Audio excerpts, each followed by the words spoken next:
Hello, I'm John Cox. Welcome to Wiltshire Creative Connects. And their artist of the week this week is Louise Jordan, and I'm delighted she's here with me now to talk about her career and her work. Louise, welcome. Thank you, John. So you're now freelance music leader with Wiltshire Creative. So tell us about that role. Yeah, I've been working with Wiltshire Creative in that capacity for about 8 years now, and that really involves workshops with different groups. I was part of Zone Arts when it set up all those years back, which is providing music making, arts making opportunities for adults with learning disabilities. And I also do schools-based work as well. So we've had a couple of recent heritage projects. So that involved me supporting young people to write songs about interesting local history. Right, so that's a rich interactive set of work there. What about your earlier work? We'll come on to the current project, Florence. More of that a bit later on, about Florence Nightingale. Go back to where you started, because you're a Salisbury born and educated person. Yeah, so I spent my secondary school years in Salisbury. So from about 93, I think, many years ago, when we were listening to cassettes and all that good stuff. And yeah, very much considered myself a Salisbury girl from that point. I had all sorts of opportunities growing up in Salisbury, from singing in the cathedral through school, and then had the very good fortune to find out about Stage 65, which is where I made some of my lifelong friends in Salisbury. What perhaps were the highlights of Stage 65 you remember now, apart from the friends, of course? Yeah, wow. I think it was just such an inspirational period of time, those activities that we were involved in. I guess one thing that really stands out is that we were, as young people from the age of 11 upwards at that time, I think it might extend further now, Stage 65, we were really supported and respected as creative people. So we were considered, our opinions and our suggestions were considered alongside the directors, musical directors, dance movement leaders who were, working at a national level. To have that really rich experience is something that you never forget through life, and particularly the summer schools that Russ Tunney, who was leading Stage 65 at the time, sort of was engaging us with just being in residence with your peers and making work, and just being allowed to be so obsessed with making art. It's the kind of thing where you dream that your school life and your entire life would be like that, but of course you just get a couple of weeks in the summer and you look forward to it the whole year round. And I mean, some outsiders perhaps think Stage 65 is mainly about acting, but it is, of course, the full range of backstage technical, all sorts of aspects of creating and producing drama. That's right, yes, and people that I've worked with through in my freelance capacity with Wiltshire Creative are people who work in the technical departments and throughout the theatre, and doing various different tasks, and many of them came through Stage 65 as well. So yeah, you're right, it's absolutely brings you into the life of theatre, completely and fully. And from Stage 65 and those rich experiences, university, a rich diversity of studying law, distinction human rights, and other very challenging and stimulating studies.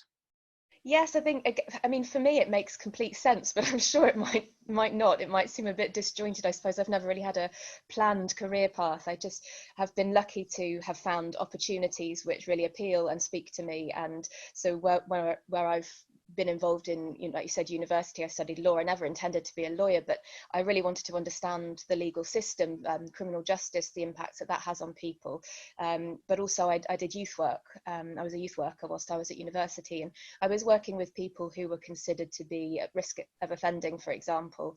And I was really interested in them as people and how they might experience, the education system and the things that I understood and knew. But, the different factors that change people's paths in life. I've always been fascinated by that, and also by how by human resilience, I think, and how people respond in different ways to the things that happen in life. And up to this point, we've only mentioned, I think, the word music once, maybe twice. And it's, of course, the core of what you do and have been doing for some time since uni and probably during uni. So tell us about the development of your musical skills and life. Sure. So I was very fortunate that my parents, I think because not many people believe me when I say this, but I was quite a challenging child from, Really? yes, my primary years, I was quite often sitting outside the headmistress's office and my parents being asked to come in for a word and all sorts of things like that. And I remember leading a rebellion out of the front gates of school because I didn't like what the teacher was trying to ask us to do. So I've always had that side of me, which arguably it's never gone away. So I suppose I was lucky because sitting at a piano was a way of sort of, I don't want to say pacifying me, but allowing me to engage with creativity, and that seemed to, as far as my teachers and parents were concerned, seemed to make a difference. So yeah, that's sitting in front of a piano, being allowed to sing in front of an audience, I think from a young age was a way of, I think they would, what we describe now and what I described when I was teaching other children, sort of constructively using that energy, I think. So music was always a part of that for me. But then I discovered folk songs. I was lucky to have piano lessons and I played other instruments as well. But I discovered folk songs. Guitar and what other instruments? Yes, so I was taught to read the notes with playing the piano and cello, and then I picked up a guitar actually because I was given the guitar that my uncle who died sadly had used when he was busking around Bridport. So when I had that guitar, I just sort of started to make music in a different way, in a less classical way, and really enjoyed it. Started to get into protest songs again, a theme being echoed there maybe. But yeah, I really enjoyed playing Bob Dylan, and I discovered Steeleye Span and a bit of Joan Baez. Not till later. I didn't really. I just, maybe her name didn't come up. She wasn't somebody that a friend had a CD or a tape of or anything. So not till later. But yes, I really got into Joan Baez and her. So in those earlier times when you're discovering folk music, was it then you started creating it as well as playing and performing it? Yes, I think I tried a couple of very bad songs when I was an early teenager about feelings that I don't think I really had felt. So I had a couple of cheesy numbers under my belt. But yeah, I think folk song really was, to me, a way of exploring the past in the future, in the contemporary, in the now, and thinking about stories and how they get passed down and the relevances that we still have, and how certain stories pass that test of time and keep getting told because they resonate and they're part of a more general human experience. So that fascinated me, and I suppose there's a sort of sociology, human rights element to that, as well as very interested in songs about workers' rights, working songs. So yeah, I guess that sort of helped me to find a voice of my own, if you like. Yeah, I'd not really thought about it. And a bit of work with the charity Shelter as well. Yes, so I after leaving university, I was working as a teacher in a secondary school in East London, and then had spent 3 years there and was looking around at what else was happening, and again really interested in what was happening to the children I was teaching outside the classroom. So for me, I think it's very easy to put activities in boxes and say, children go to school and then they go home, but actually there's a real crossover in between, and both need to support each other, I'm sure. So yeah, I was very interested in some of the experiences of the children with Newham, where I was working, being such a transient borough, and young people and children who I was teaching coming from different backgrounds. So Shelter was setting up a project in Newham, and I applied to be involved in that project. And before I knew it, I was working there, and then had the opportunity to do the Masters in Human Rights, and it all kind of came at the right time for me. Yeah. So there's this, you just used the word backgrounds about the children, but your background is this rich musical tradition, a capacity to challenge and to innovate your own experiences, to blend in, but also to be aware of other people's needs. And so this rich fusion of experiences, how did you make that transition to the first, lack of a better phrase, one-woman shows, the solo productions.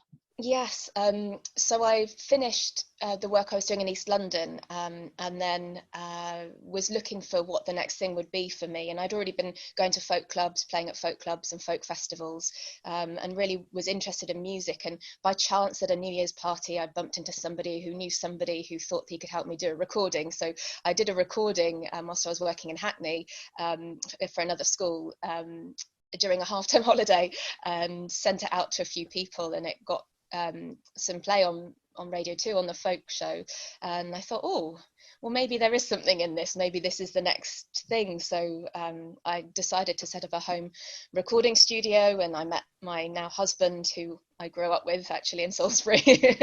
And he just, was very supportive, just have a break from teaching work and just give it a try. So with that support, I started to set up a home recording studio and recorded a couple of albums, and then started to go back to more traditional folk and how I could tell stories that I found that other people weren't talking about. So the first one I found in the New Forest was about Lovey Warne, who was a female smuggleress, and I started to tour that with that song and share it. And I was touring a little bit in Europe, and in one particular gig in Holland, the audience seemed to go mad for singing along with Lovey Warne, and maybe because I talked about it so enthusiastically, because I found it so fascinating and it was so close to me with my natural connection living now near the New Forest. So that sort of led me into wanting to research more lesser known stories. And as a woman, as somebody growing up interested in history, I never really saw myself in the history books. I never saw that many interesting women who had done diverse things, and that's sort of started that trend for me to look into that more. Well, Lovey Warne was a remarkable woman, not least because she was doing something that mere male smugglers couldn't do, like secreting all those rich lace costumes under her normal garments when she came away from the ship that had brought them over without paying the duties. But I mean, she's the first of a good number of very feisty, successful women, some of whom have not, until Florence Nightingale comes into your life, been particularly well known or well recorded. So you've done them good service. So, well, I mean, they've done me good service, because in all honesty, every time I find a story like that, I find it inspiring. It makes me feel more a part of our cultural heritage, because I can see myself in it, and it makes me feel a better sense of identity and belonging, I think. And as well, I take a huge inspiration from what they achieved, and I think if they could do that at a time when women had even more barriers than I know I experience day to day in their lives, then what excuse have I got? So I think, I take a lot from researching and sharing their stories, and hopefully pass that on to other people as well. so after Lovey Warne, what was the next project that led to performance and touring? So after Lovey Warne, I had a chat with a friend of mine, Lizzie Crera, who's another Salisbury-based person. We were at school and both did Stage 65 at the time. And Lizzie was writing a show about Dorothy Lawrence, who was a woman who lived through the First World War and did extraordinary things. And she has a link to Salisbury. And again, I felt that sort of resonance with that local connection to an area that I know, to an extraordinary woman who really sort of went outside of what people were telling her she was allowed to do. She just turned around and said, no, I'm going to do it my way. And I really connected with that. Kindred spirit. Yeah, that's right. And so I thought, if she was doing that in the First World War, who else have I not heard about? And this was in 2014, 2015. So I started to look, with the centenary of the centenary commemorations of the First World War at the time, at other women and what stories that I could sort of write back into the history books and share. That production ended with a very memorable kind of audience sing-along. A lot of people I know when I was there found very moving. How did that come about? So I think it was sort of, I like to call it my apprenticeship at the folk clubs, because you learn very quickly, particularly the Scottish folk clubs and the banter. You learn you have to be quite quick and maybe teaching at secondary school also provided me with some of these skills. It's the ones in the back row, isn't it? Yes, and sometimes uncomfortably in the front rows at folk clubs as well. But yes, I think it that the desire to involve people in the performance and give people an opportunity to participate if they want to. I think if you go to a Scottish folk club and you don't offer people a sing-along song, then you'll never be invited back. So yeah, I sort of picked that up through going to folk clubs and folk festivals. But I love people to sing, because if they sing during the show, it might just trigger something in their memory. And if they sing it later on, for example, they'll think, oh, I went to that gig and there was a song about these women, oh, I'm going to look it up. And you know, occasionally I get those emails after gigs where people say, oh, I just googled that woman, she's amazing, you were right. And yeah, so it's about passing the story on a bit further, I think.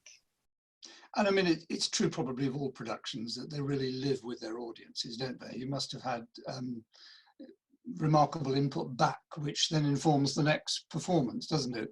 Absolutely, and I love to get audience feedback. It's one of my favourite parts of a live performance is standing at the door at the end. You know, you are standing by the merchandise, I guess, to be realistic, but I also really I'm always getting told off for not making more effort to be a salesperson because I just want to find out what people thought. And actually the first set of performances about No Petticoats Here were you know, before I had the Arts Council England funding, were a little bit more rough and ready, I suppose. It was more like a folk gig with me sharing the story and then singing the song, whereas it sort of moved into a second phase whereby I had a soundscape which is cued live on stage, and around that some readings which some voice artists had put together, which I was lucky to work with Lizzie Crera on, and then all the music and my narrative becomes a little bit more scripted, I suppose. So then it goes from, for me, it moves from being a live gig into a production and a piece of theatre and storytelling. Yeah, yeah. And in role, in character, as for example with Hannah Mitchell, The Hard Way. Yes, so I mean, I love getting a costume on. That's part of the fun of theatre as well for me. I found out about Hannah because in between writing No Petticoats Here and a couple of commissions that I received to write about individual women, I received a commission from UK Parliament to write about women's suffrage in 2018, 100 years after the first group of women in the UK were given the right to vote. So I was attending a couple of conferences to share those songs, and in the meantime was starting to hear from academics who studied women's suffrage that there was very little material available on working class suffragettes, and that really intrigued me, and I sort of took it on myself as a challenge to find to find out about a couple and maybe share their stories, and stumbled on the story of Hannah Mitchell and doing that research. Read Hannah's autobiography, which her grandson had found, amongst the papers after her death, and made sure it was published, but is no longer in print. And I just thought, wow, it's an amazing story and it's not being told, or people don't have access to it. So I decided that would be the next show. And I mean, her autobiography, I think, was The Hard Way Up, wasn't it? You That's just right, yeah. called your show The Hard Way.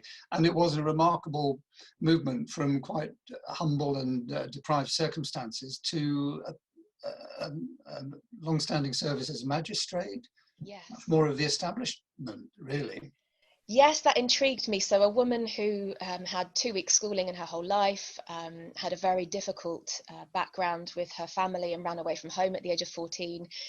She moved from being sort of a domestic servant in her own home, essentially, through sweated employment in factories and getting married. And I'm not going to make any further comments there, but becoming a bit of a domestic drudge again. And Hannah moves through this and takes on work at home and is juggling being a mother, parenthood, and finally finds some resilience and some resolve somewhere to represent people who aren't being represented, who have lived through a similar experience to her. So she decides to become a city councillor to start with, and then she becomes a city magistrate, and she has to fight to be both, and she has to really stand her ground, but she does it with such humour and wit and a sort of realness and real grit that I just, I couldn't turn away from the story once I'd read it. So that inspires the music. Now, in her particular case, or indeed with Lovey Warren, with Florence, who's awaiting her entrance on stage soon, the music of the period blends in a bit. How much do you tune into the music that those women might have heard in their own lives? Oh, that's a really good question. I think because my writing has always sort of had a dimension of folk, which you know, speaks to a tradition and brings that, comes with that tradition. I think that's sort of part of it anyway. And perhaps the songs that I was singing in choirs when I was younger, you know, music hall songs a little bit. And so I think I have that about my writing, not through choice, but through experience and development of my writing. So I don't deliberately do that, but I guess I sort of, yeah, I probably do hark back to it. There's a couple in the show Florence that that sort of go to that, you know, to go to that place musically, but I don't deliberately actually, but people do comment that it has that air about it, so that's interesting. Yeah. And the recordings that have been interwoven with these productions, tell us a bit more about those. Yeah, I mean, it's a very different experience, actually. I used to find it strange to hear musicians talk about that, but recording something and sharing it digitally with an audience you're not engaging with live is quite a different experience from sharing it on the stage or from the stage, whatever that stage is, if it's a back room of a pub or a library or a museum, whatever. So there's always a very different aspect to performing and sharing the songs, because you know, I might be standing in an art gallery with some incredible portraits on the wall, and that becomes part of the show and part of the experience then. Whereas if I'm sitting with headphones on and recording either in my own home or on a location that we've selected because of the acoustic, it's a very different thing, and I enjoy both, but they're creatively challenging in different ways. I think my preference would always be for live and that engagement with the audience, but I have enjoyed putting the recordings together. And in fact, I wasn't going to do a recording for The Hard Way, Hannah's story, but I did the first tour, and then audiences were asking if they could have the songs to take away, so I thought, okay, I better listen to what you're saying, and created that, as well as a booklet which offers more of the anecdotes and stories that Hannah's autobiography is rich with.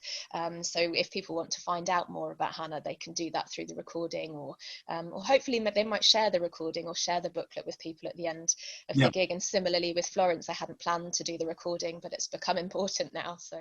Well, it sounds like there's a sort of natural, organic development out of the research, the planning, the experimentation, and the actual movement through performance. And so we come to Florence, and I'm going to reveal too much about this because there'll be some more insights in Wiltshire Creatives Connects this week.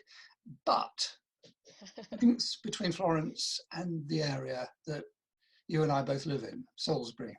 Yes, again, as an artist, it's amazing to have such rich local history to draw on, and that helps me, because when I found out that Florence had asked her family that if she could train at Salisbury Infirmary, and they said no, but she had wanted to train as a nurse at Salisbury Infirmary, and also that Sidney Herbert, who was living at Wilton House, or based in part in Wilton House, between there and London with his work with the government, had invited Florence, or asked Florence if she would go to the Crimea. And actually at the same time, apparently their letters crossed in the post, because Florence had written to Sidney Herbert, being a friend of his and his wife Elizabeth Herbert, that there was such a local connection there was really exciting. And when I contacted Wiltshire and Swindon History Centre, the county's archive, and found out that they had material that I could go and engage with and touch and explore in my own time,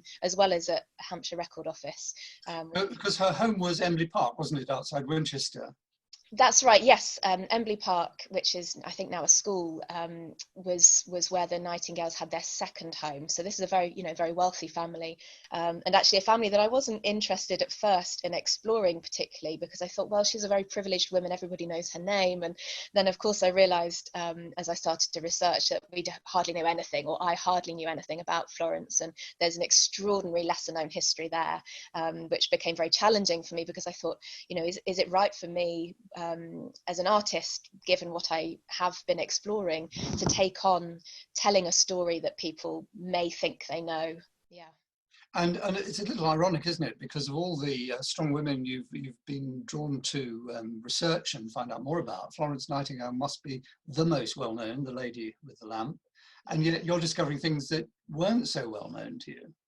Yes, I mean, yeah, like you said, it's extraordinary. And when I'm on social media at the moment, sort of, I'm looking at what other people are talking about as we come towards Florence's 200th birthday, the bicentenary of her birth. I'm really interested that particularly education and medical organisations are promoting Florence as a nurse when, you know, she worked for 2 years as a nurse in the Crimea, but didn't really have very much nursing training, and was much more interested in the broader aspects of healthcare reform and the healthcare system and its impacts on individual people.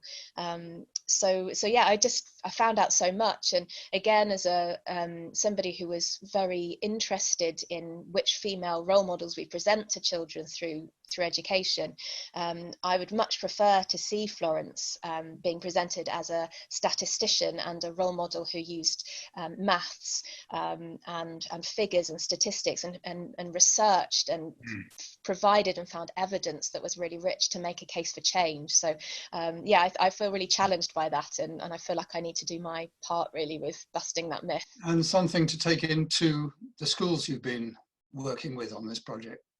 Yeah, absolutely. So I will be making the resources that I create around Florence available to schools, particularly locally where there's a local connection, but hopefully more further afield as well.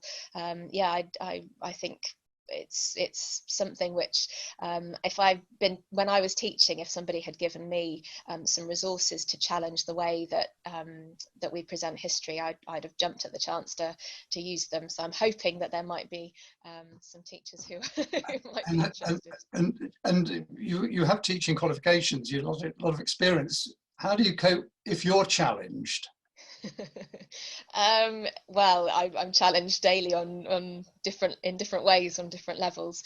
I mean, it's all part of a conversation, and I think for me, the theme that I continue to come back to around, you know, our collective cultural memory, I think it's something we all should have ownership of, and it is a discussion because, and one of the things that I hope Florence will offer, certainly the themes when we were writing the piece that kept coming around were news and how we find out information. Where do we get our evidence from? Where does the research come from? Is it family anecdotes? Is it the person at Embley Park who lives at Embley Park who told me last year that Florence did the unthinkable with stable boys in the barn, which is part of the house he lived in, and I thought, wow, you know, these rumours are still going round, and the things that you read in the newspapers about Florence are sometimes really not complete stories. Or Rather depends what you mean by unhealthy, doesn't it? well, I mean, I don't think she did any of it, but the rumours are still going around that she did, and Right, you well, know, I think we won't speculate further. Well, then I don't think you can. We can speculate a little bit about the future. Any other ideas bobbing over the horizon that you want to follow and research? Absolutely. I'm very interested in historical stories, but actually, because of what's happening at the moment, it's giving me that opportunity to sit back a little bit and reflect and look at how people are managing, and you know, that question of human resilience again. And I'm very interested at the moment in more contemporary stories about how we're managing and how we're working through. So I think I'm interested in the next project, perhaps. I mean, who knows what's going to happen? And maybe something else will jump out at me in the meantime. But I mean, I have piles of books dotted around the house, which my husband keeps telling me is an absurd amount of trip health and safety risk hazards. But yes, I've piles everywhere and so many rich histories still to explore and hopefully tell. So I think I'll be having, you know, opportunities to create stories forever if I need to. And you've obviously, while I mentioned early solo performance, you've always collaborated. Do you see yourself possibly doing so in a more collaborative way in terms of other performers on stage with you? Yeah, absolutely. I've been very lucky to collaborate with Lizzie, I mentioned, and Stephanie Jalland, who's also a local theatre maker and director, to make The Hard Way. And I've, you know, when I do the recordings, as with the recording I've just put together at home for Florence, I've worked with other artists to add parts onto the recording. So I hope to continue that, but it would be really exciting now that I've sort of explored my presence on stage a bit through these one-woman shows. It'd be really exciting to develop the content of what I'm sharing alongside other performers as well, and to share the stage. Yeah, I mean, I love doing it with Stage 65, so why not go back to that? Have you been back to Stage 65 as a professional now?